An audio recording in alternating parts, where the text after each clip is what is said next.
श्री रामकृष्ण परमहंस जी ने एक सुंदर सी कहानी बताई। उन्होंने कहा कि एक वैश्या थी और एक थे पंडित जी।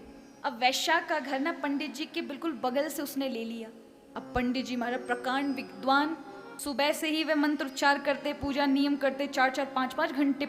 सांझ के समय भी उनका वही नियम, लेकिन उस समय वैश्या जो थी उसका राग इत्यादि होना आरंभ हो जाता।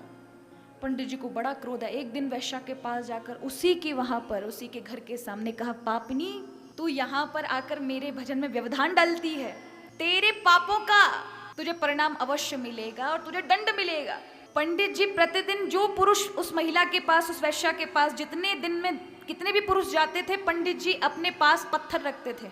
जो भी एक व्यक्ति वैश्या के घर गया, एक पत्थर उठा करके एक जगह इकट्ठा कर दिया। एक व्यक्ति गया और जैसे ही पंडित जी का निकट समय आया, यम के दूत महाराज दरवाजे पे खड़े हो गए पंडित जी के। पंडित जी चलिए बाहर निकलिए। पंडित जी कहने लगे, अरे आप कौन? हम यम के दूत हैं। नहीं नहीं, आपको गलती होगी, हम नहीं होंगे, वो बगल वाली पड़ोसिन है, उसके लिए आप लोग आए हैं, आपको गलत सूचना मिल गई है। बोले नहीं नहीं, सही सही सूचना पर आए हैं, तुम ही नरक जाने के अधिकारी हो। बोले क्यों? मैंने जीवन भर पूरा जीवन भजन में लगाया है। बोले नहीं, आपका मन तो वैश्या के कर्मों पे लगा था, उसके पाप गिनने पे। और वैश्या के लिए कौन आए? वैश्या के लिए धर्म के दूत आए, उसे लिवाने के लिए कि तुम इस वैश्यालय में रहने के बाद भी तुम्हारा मन अच्छे कर्मों में लगा रहा। श्री रामकृष्ण परमहंस जी ने एक सुंदर सी कहानी बताई। उन्होंने कहा कि एक वैश्या थी और एक थे पंडित जी। अब वैश्या का घर ना पंडित जी के बिल्कुल बगल से उसने ले लिया। अब पंडित जी हमारा प्रकांड विद्वान, वेदों के मंत्र उच्चारण करने वाले, सुबह से ही वे मंत्र उच्चार करते, पूजा नियम करते, 4-4 5-5 घंटे अपना पूजन इत्यादि करते। सांझ के समय भी उनका वही नियम, लेकिन उस समय वैश्या जो थी उसका राग इत्यादि होना आरंभ हो जाता। पंडित जी को बड़ा क्रोध है। एक दिन वैश्या के पास जाकर उसी के घर के सामने कहा, पापनी तू यहाँ पर आकर मेरे भजन में व्यवधान डालती है, तेरे पापों का तुझे परिणाम अवश्य मिलेगा और तुझे दंड मिलेगा। तू देखना, इसी जन्म में भी दुख भोगेगी और अगले जन्म में भी तुझे कष्टकारक जीवन प्राप्त होगा।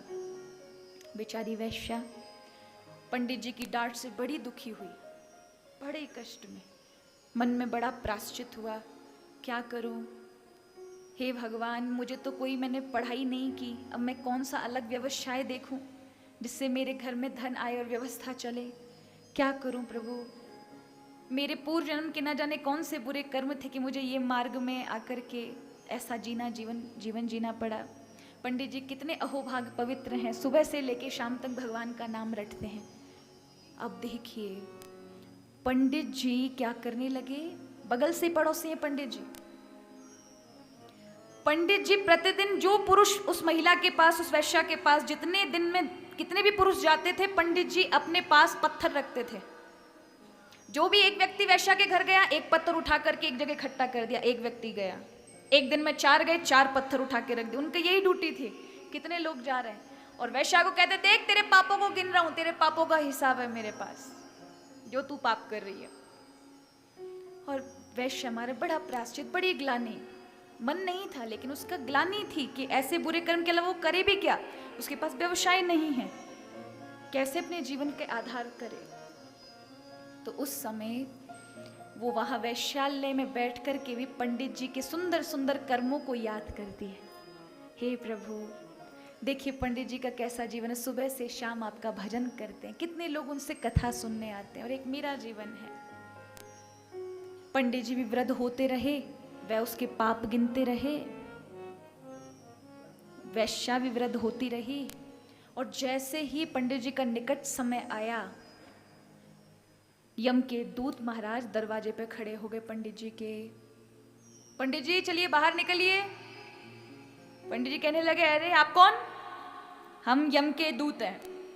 नहीं नहीं, आपको गलती होगी, थोड़ा व्हाट्सएप चेक करिए, हम नहीं होंगे, वो बगल वाली पड़ोसिन है, उसके लिए आप लोग आए हैं, आपको गलत सूचना मिल गई है।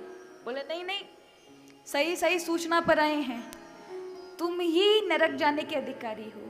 बोले क्यों, मैंने जीवन भर पूरा जीवन भजन में लगाया है।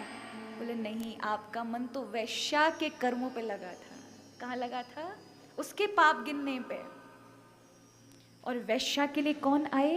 वैश्या के लिए धर्म के दूत आए, उसे लिवाने के लिए कि तुम इस वैश्यालय में रहने के बाद भी तुम्हारा मन अच्छे कर्मों में लगा रहा। तुम नहीं कर पाई, पर तुम्हारा मन से तुम पंडित जी के अच्छे कर्मों में थी। अब बताइए, शरीर से दोनों अलग अलग कर्म कर रहे हैं, लेकिन उनके मन की विपरीतता होने के कारण उनको फल में भेद हो गया। पंडित जी को यमलोक मिला महाराज, और उस वैश्या को भगवत लोक मिला। कारण क्या था? हम जो मंदिर इत्यादि जाते हैं, कथा इत्यादि सुनते हैं, वो मन को शुद्ध करने के लिए है, ना कि तन को।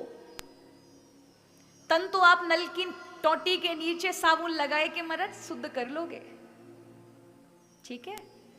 ये सारे कर्म किसके लिए हैं? मन को। जब तक मन शुद्ध नहीं होगा तब तक भगवान से प्रेम हो ही नहीं सकता। इसलिए संत कहते भी है ना, पाना है यदि प्रभु को तो प्यार में मिलेगा, पाना है यदि प्रभु को तो प्यार में मिलेगा, कण कण में ढूंढो पूरे संसार में मिलेगा, पाना है यदि प्रभु को तो प्यार में मिले। ये प्यार कब होगा? जब मन शुद्ध होगा। अंतःकरण में गंदगी जमी हो ना महाराज, तो भगवान सुहाएंगे ही नहीं, भगवान से प्रेम होगा ही नहीं।